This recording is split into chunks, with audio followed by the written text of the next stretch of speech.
But, again, for another day. You know what? While we have a moment to talk about it, there have been some developments for Florida Atlantic University Owls. While we have a chance to talk about it, they do win their bowl game. I Glenn think it was Spencer, 52-28. Yeah, I was going to go there.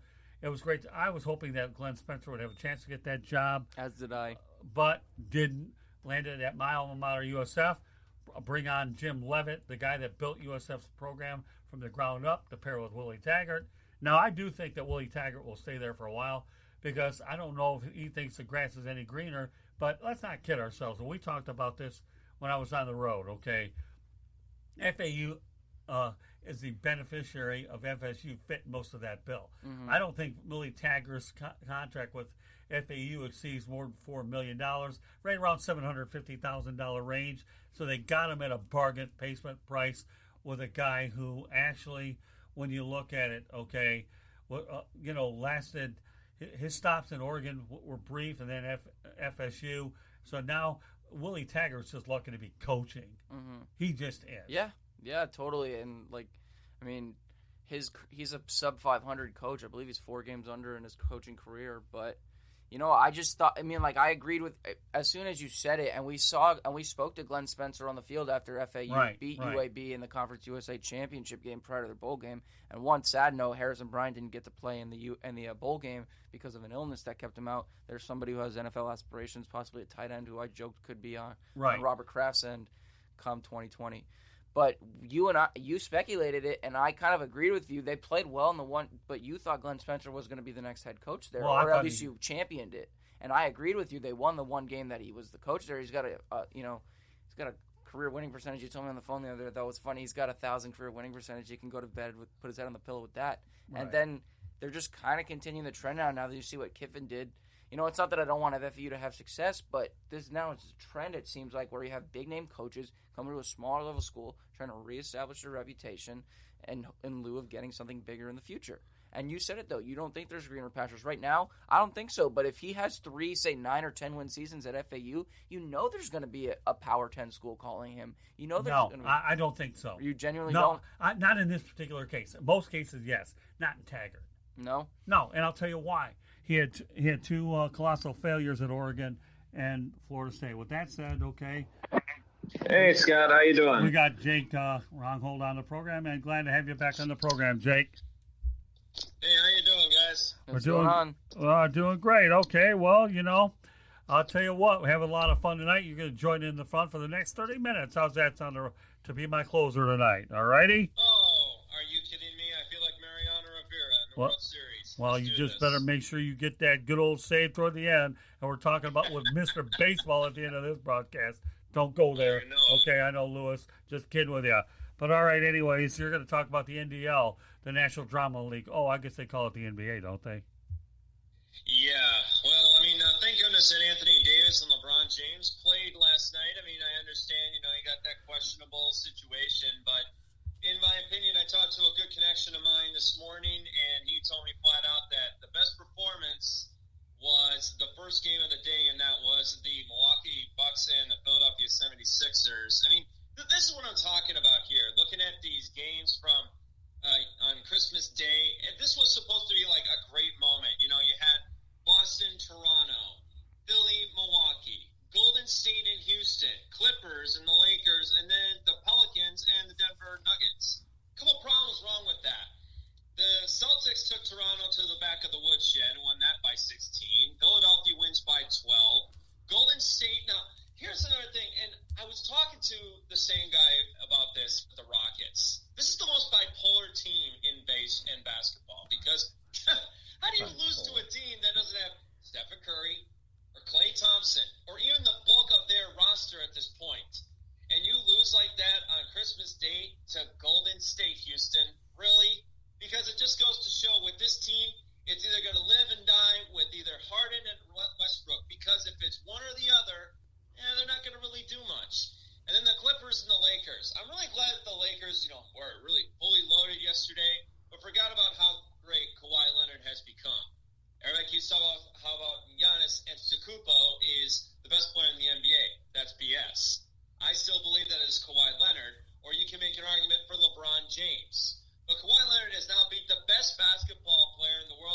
two teams have met. And then the Pelicans and the Nuggets. I'm happy to know that the Nuggets signed Mike Malone to an extension and then got pretty much taken back to the woodshed again, I might add, and lost to the Pelicans. Wait a minute. The Pelicans don't have Zion Williamson. No problem. New Orleans will try and get their 8th victory of the year. This whole thing is just a sham. It's a farce. And there really wasn't any much basketball to watch yesterday. Well, I didn't watch any of the games. I don't care. I only watched a couple. I watched the Clippers and the Lakers. You're better than me, man.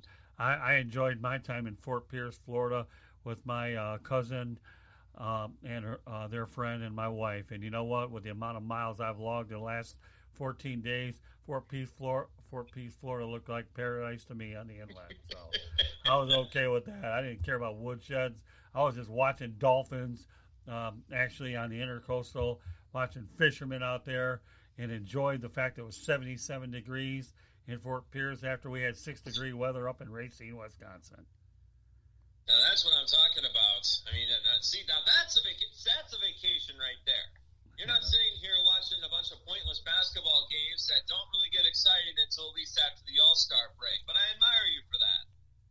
Listen, the only NBA that's going to be on this show, okay, will be if you decide to talk about it, if Rudy Reyes and I talk about it on another broadcast, or anybody that wants to talk about this sport, you guys have the floor. If you think I'm going to talk about it much, okay, good luck. Will there be a needle in a haystack or a blind squirrel guess once in a while? If somebody wants to talk about that sport, okay, go ahead and do it. When the time comes that I really get interested in that sport is when they focus on basketball and not off-the-court issues. I really don't frankly give a darn. That's what I think. I like that, and especially when it only lasted about 5 minutes of this whole presentation so far. So we already got at least run a full count now in the first batter, so we're up and running here. Go for it. Where do you want to go?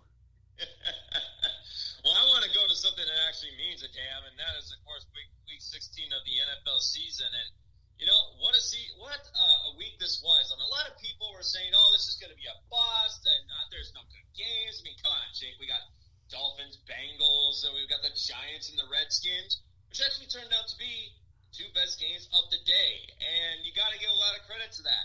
But there's one thing I wanted to do here. You know, we're just finishing the Christmas season. Now people are starting to take down their trees and their ornaments and put them back in their boxes, returning some of the gifts that they don't like because either the size is too big or too small, and they wanted something a little bit better. And I wanted to do this because I felt like we needed a kind of posthumous pieces of coal in their stocking or an extra gift for NFL teams that actually decided to show up. Now, I'll start off with my gifts here because I really thought that this was something. I want everybody to stop with this word and the NFL. Stop associating this word, tanking. All right? There is no tanking in the National Football League. Not after with what I saw with the Giants and the Redskins. I mean, are you kidding me with this? It came to a point where we had some false music there. Sorry about that. Mm-hmm. But we have come to this point where we are watching the teams like Dolphins, Bengals, Giants, and Redskins, and all they're doing is playing for pride. And they're giving it everything they got. Watching a rookie quarterback in Daniel Jones with 5 touchdowns. Watching the like of Dwayne Haskins and Case Keenum going out there slinging touchdown passes. Watching Ryan Fitzpatrick, the bank robber of the National Football League, go out for 4 touchdowns. A team that doesn't have Kiko Alonso, doesn't have Kenny Stills, doesn't have Kenyon Drake, doesn't have the Jeremy Tunsil, and they're playing like it's their Super Bowl. I mean, that really was something that made me happy. And then another thing, how about the Arizona Cardinals going into Seattle, the 12th man? Kyler Murray is, having issues with his hamstring, still playing hard. Larry Fitzgerald is ageless. He's in the new remake of Cocoon at this point. He found the fountain of youth, got that touchdown, and they pretty much bull rushed the Seahawks out of the gate 27-13. That's another gift I want to have. How about this gift? Baltimore. Once again, Lamar Jackson. It only takes a quarter and a half for this team to rise up and put on 10 unanswered points on this team, the Cleveland Browns. The Browns are feeling confident and excited, and they wanted everybody to think, yes, we can sweep the Baltimore Ravens. Then they forgot just how good Lamar Jackson has become with this triple tandem tight end package with Mark Andrews, Hayden Hurst, and Nick Boyle, because in just 2 or 3 passes later, they were able to find the end zone and close the gap and knock off the Cleveland Browns. I thought that was excellent. That bear in mind. Let's give a little piece of coal to the Cleveland Browns. Congratulations. You proved everything that I thought was going to happen.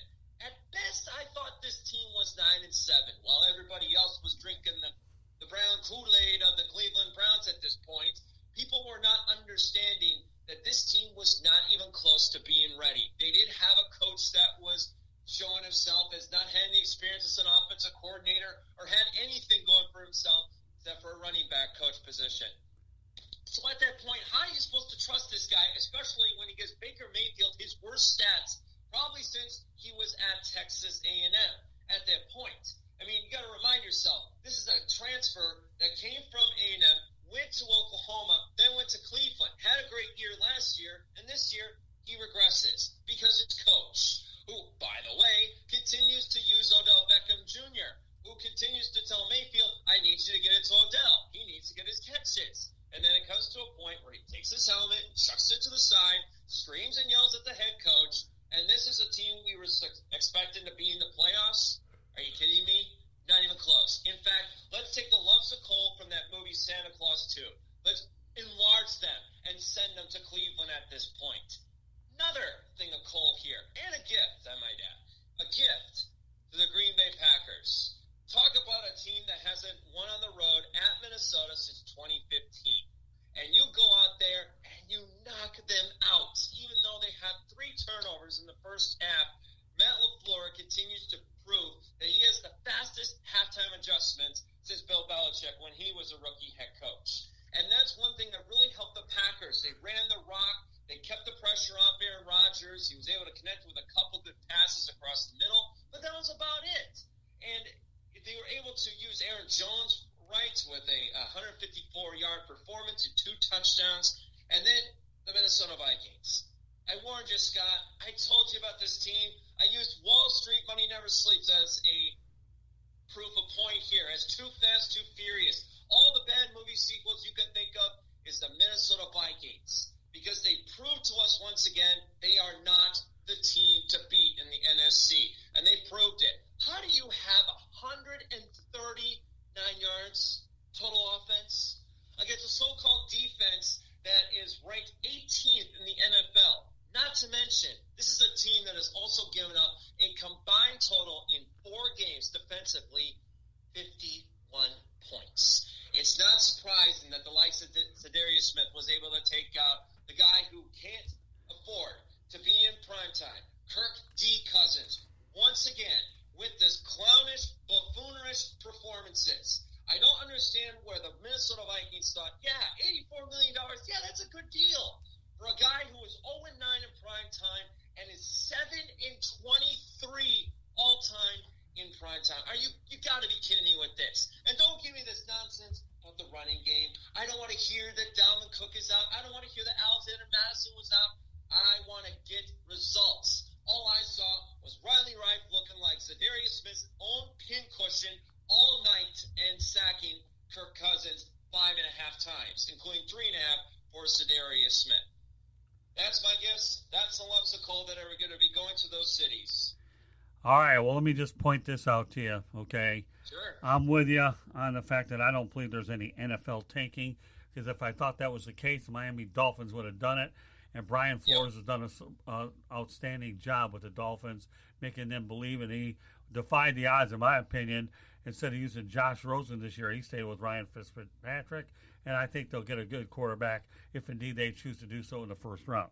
Number 2, if there was any team that could have been part of the 0-16 club at the beginning, I would have thought it was the Dolphins. And even the Cincinnati Bengals, okay, will not be part of the 0-16 club. Therefore, there's only 2 members, the Detroit Lions and the Cleveland Browns. Now, I would venture to wonder what the over-under would be in terms of how many nationally televised games the Cleveland Browns will get next year. I hope 2. a whole lot less. What is it? 2. Well, that's 2 more That's than I would have given them. I don't know. Is that what Baker Mayfield would command?